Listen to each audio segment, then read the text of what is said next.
बीवी ने शोहर से कहा कि आज धोने वाले कपड़े ज्यादा मत निकालना। तो शोहर कहने लगा क्यों? तो बीवी कहने लगी कि अब काम वाली मासी 2 दिन नहीं आएगी। तो शोहर पूछने लगा कि खैरियत, वो क्यों नहीं आएगी? तो बीवी कहने लगी अपनी बेटी और नवासी से मिलने जा रही है और वो मुझसे कह रही थी कि 2 दिन नहीं आएगी। तो शोहर कहने लगा अच्छा ठीक है, मैं ज्यादा कपड़े नहीं निकालूंगा। बीवी कहने लगी कि हाँ, मासी को जाने से पहले 500 रुपए दे देना। शोहर कहने लगा कि क्यों, अभी ईद आ रही है ना, तब दे देंगे। तो बीवी ने कहा अरे नहीं, गरीब है बेचारी, बेटी और नवासी के पास जा रही है तो इसे भी अच्छा लगेगा और उनके लिए भी कुछ न कुछ लेती जाएगी और इसकी नवासी भी खुश हो जाएगी। वैसे भी इस महंगाई के दौर में इसकी तनख्वाह से क्या बनता होगा, अपनों के पास जा रही है, कुछ हाथ में होगा तो खुश हो जाएगी। शौहर कहने लगा तुम तो जरूरत से ज्यादा ही जज्बाती हो जाती हो, मेरे ख्याल में इसकी कोई जरूरत नहीं है। तो बीवी कहने लगी आप फिक्र मत करें, मैं अपने जायद खर्च से आपसे कुछ नहीं मांगूंगी, मैं आज का पिज्जा खाने का प्रोग्राम मनसूख कर दूंगी। खामखा 500 रुपए जाया हो जाएंगे, आप वही 500 रुपए उस काम वाली को दे दें। इस मोटी रोटी पिज्जा के 8 टुकड़ों के बदले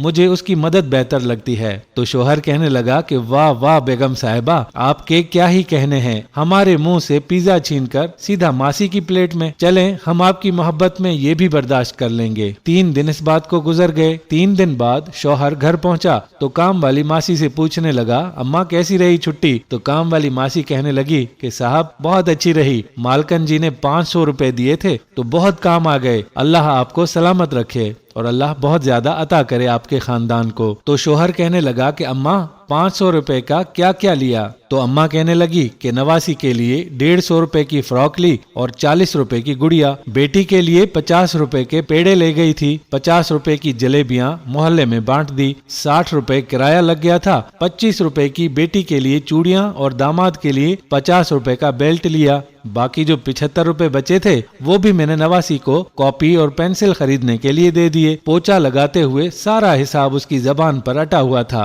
तो शौहर कहने लगा कि 500 रुपए में इतना कुछ? वो हैरत ज़दा था और दिल ही दिल में सोचने लगा उसकी आंखों के सामने 8 टुकड़ों वाला पिज्जा था। वो इन 8 टुकड़ों का मवाजना मासी के खर्च से करने लगा। पहला टुकड़ा बच्ची की ड्रेस का, दूसरा टुकड़ा बच्ची की गुड़िया का, तीसरा टुकड़ा बेटी की चूड़ियों का, चौथा टुकड़ा दामाद के बेल्ट का, 5वां टुकड़ा पेड़ों का, छठा टुकड़ा मोहल्ले की जलेबियों का, 7वां टुकड़ा किराए का और 8वां टुकड़ा कॉपी और पेंसिल का। आज तक उसने पिज्जे का सिर्फ ऊपर वाला हिस्सा ही देखा था, लेकिन कभी पलट कर नहीं देखा था कि उसका निचला हिस्सा कैसा लगता है। लेकिन उस काम वाली ने उसे पिज्जे का निचला हिस्सा दिखा दिया था। पिज्जे के ये 8 टुकड़े उसे जिंदगी का मतलब समझा गए थे। जिंदगी के लिए खर्च या खर्च के लिए जिंदगी का ये जदीद मफहूम उसे एक झटके में समझ आ गया था। दोस्तों, हम इन छोटी छोटी बातों पर कभी गौर नहीं करते। हमारे लिए इस 1000 या 500 रुपए की अहमियत नहीं होती, लेकिन यही 1000 या 500 गरीबों के लिए एक बड़ी रकम होती है। इसीलिए कभी कभी अपनी छोटी छोटी ना महसूस करने वाली खुशियाँ किसी के नाम करके देखो, आपको कितनी बड़ी बड़ी खुशियाँ मिलती हैं। अगर आप भी इस तरह की फजूल खर्ची करते हैं तो अपने टेस्ट को एक साइड पर रखकर इन 500 या 1000 से किसी की मदद करके जरूर देखें, जिससे आपको एक हकीकी खुशी हासिल होगी। उम्मीद करते हैं कि आज की ये वीडियो आपको पसंद आई होगी और इससे आपको कुछ न कुछ सीखने का मौका मिला होगा।